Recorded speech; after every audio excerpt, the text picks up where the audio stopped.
வச்சுக்கோமா கால் வந்து வலி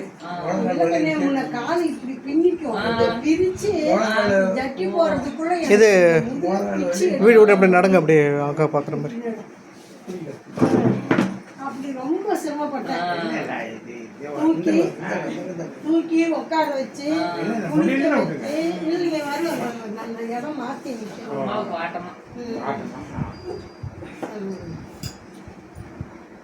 ரொம்ப யூரின்லாம் பிடிச்சி ஊற்றிக்கிறது இருந்தாலும் போட்டு விட்டுறது. பொறுமையாக தலை பக்கம் தம்பி பிடிச்சிக்குவான். தூக்கி தான் படுக்க வைக்கணும், தூக்கி தான் உட்கார வைக்கணும்.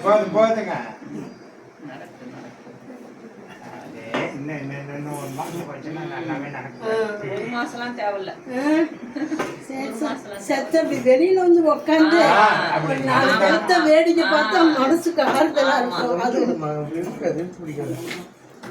மட்டும் அப்படி திருப்பி கட்டி வந்துரு.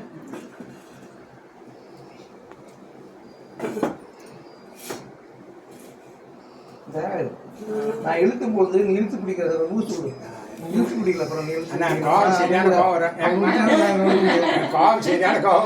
நீ இவரை மட்டும் பிடிச்சிக்கோ, ஸ்டாண்டை விட்டுரு. அது விடக்கூடாது, அதுவும் பிடிக்கணும். எப்படியோ கொண்டு வந்துட்டேன். 50-55 வருஷம் கொண்டு வந்துட்டேன். இல்ல இப்போ வந்து இந்த 1.5 வருஷம் சரியான கோவம் வரும். அது என்னைக்கு நம்ம உடம்பு முடியலையோ அன்னைக்கு தான் கோவம் அதிகமாக வந்துடும்.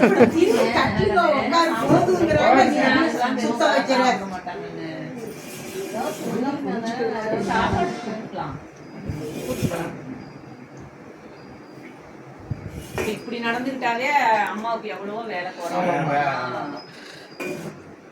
இதில் இன்னொரு பிரச்சனை என்னக்கா, முதல்ல இங்கே உட்கார வச்சு இங்கேருந்து இங்கே இழுத்துக்கிட்டே போகணும். ஆனால் இப்போ என்ன பண்ணுறாரு அப்படின்னாக்கா, இங்கேருந்து அங்கே நடந்தே வந்து அங்கே வந்து அப்படியே உட்காந்துக்கிறாரு. அது பண்ணிக்கிறாருங்கக்கா. அதாவது நீங்கள் ஹீலிங் ஸ்டார்ட் பண்ணுறதுக்கு முன்னாடி இருந்ததுக்கு இப்போது 50% அப்படியே மாறி தான் இருக்குது. நல்ல பெட்டராக இருக்குது.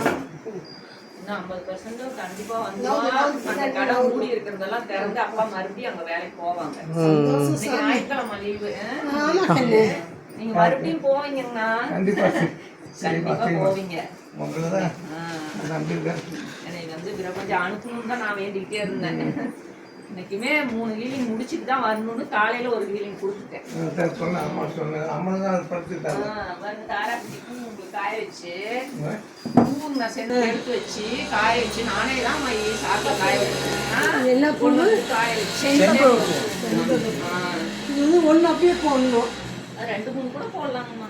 பூ எடுத்து தண்ணி குடிக்கணும். ஆமாங்கண்ணா. பூவை போட்டு நல்லா கொதிக்க வச்சுட்டு அப்படியே வடிகட்டி குடிக்கிறது தான்.